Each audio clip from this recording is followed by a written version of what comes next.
Welcome to the Tesla Economist. Please hit the thumbs up and don't forget to subscribe. Tesla's going to sell a lot of cars. They will be the mass market EV company. But when you compare them to even the likes of Audi, Tesla still have a very small range of models in comparison.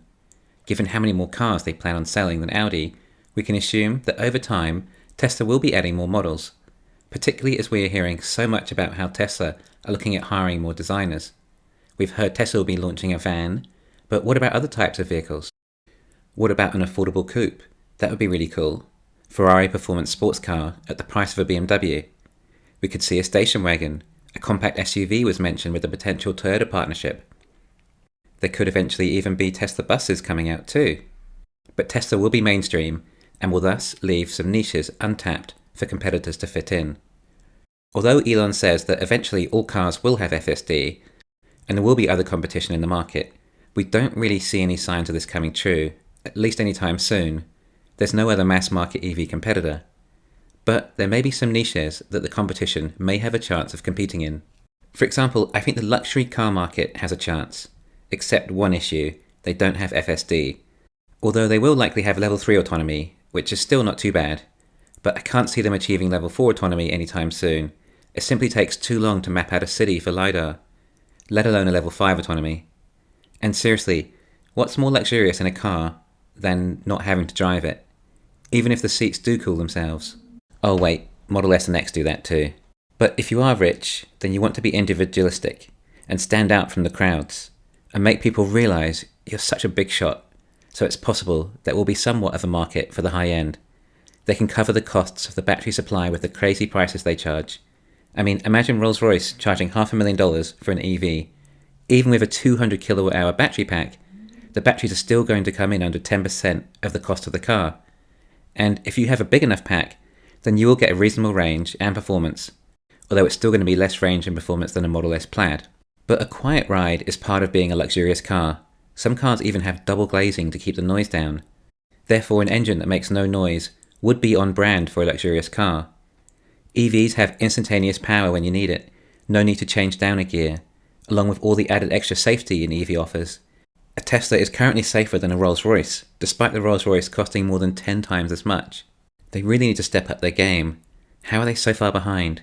Why is it so hard for ICE manufacturers to transition? Even for a small manufacturer like Rolls-Royce, where the cars are made by hand anyway, it's not like they have to rearrange all the robots for the production line. And it's not just Rolls-Royce, but Bentley, BMW 7 Series, Mercedes S-Class are all suitable enough brands to justify the price point to cover a battery pack. Audi are even making an attempt, but they came in at such a high price with their Audi e-tron GT, and Audi is not a prestigious enough brand to justify that price point, especially not with a ridiculously low impractical range, which makes road trips near impossible. And Cadillac are having a crack at it too, with a brand that is expensive enough to squeeze in the cost of a battery pack. But perhaps Rolls-Royce can transition to be the Rolls-Royce of electric vehicles too. Tesla isn't going to bother going that high end. They're focused on mass market, transition to renewable energy. And I'd love to see this happen. Rolls-Royce could make them amazing. With all the extra battery power available at disposal, they could think of all sorts of luxurious gadgets. Likewise, with a sports car or supercars, Lamborghini or Ferrari, again, you have the very high selling price to justify the battery pack. Of course, there is no possibility of any of them matching the Roadster, particularly when it breaks the laws of physics on how much power you can get down with the traction of the tyres, aided by rockets, produced from the world's best rocket company. But this will be a time when Ferrari and Lamborghini remarket themselves. They will no longer be able to compete on speed and performance, so they'll have to compete with styling, which fortunately for them is something the Italians are very good at. Not only that, an EV is like a blank canvas. You don't have to design the car around the engine. They can really be creative. And I hope they make it through. I love Ferraris and Lamborghinis. I've even driven a few myself. And like I say, it would be boring if every car on the road was a Tesla. And competition is good for consumers. And they'll be fast. Don't get me wrong. Faster than they are currently. Just not Tesla fast. Or as quick as Tesla's family SUVs. But that doesn't matter. Fast enough is still really fast. But the ride handling would be better too. With the battery weight at the bottom of the car, the lower centre of gravity makes for much better handling rather than a big heavy engine in the middle of the car. And with all the other experience they have on making cars perform and handle This could be something truly amazing. It could handle better than a Tesla Roadster perhaps, except the Roadster might be more solid due to the die casting and cell-to-vehicle structure, not to mention the lighter weight, as they would need fewer batteries for the same performance.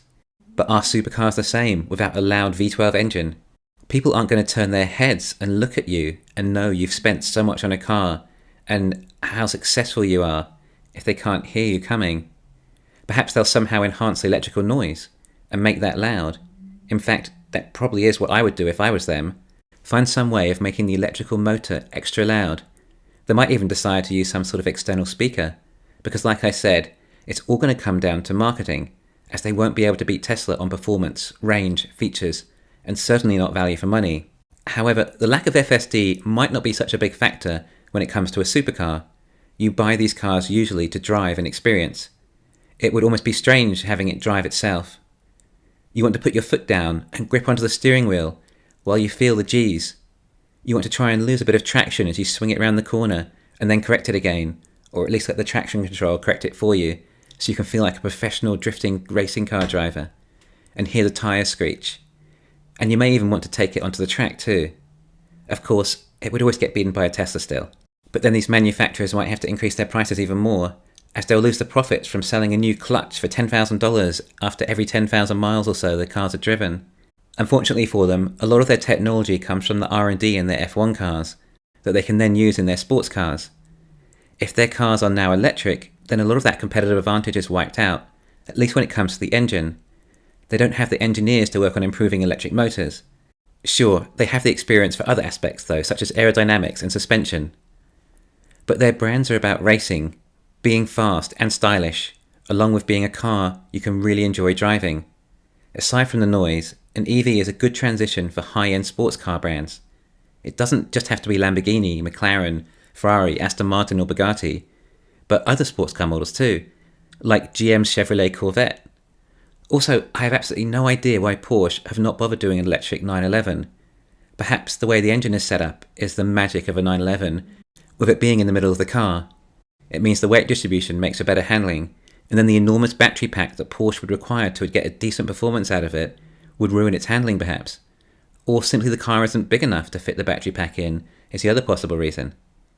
But an electric 911 would have been pretty cool.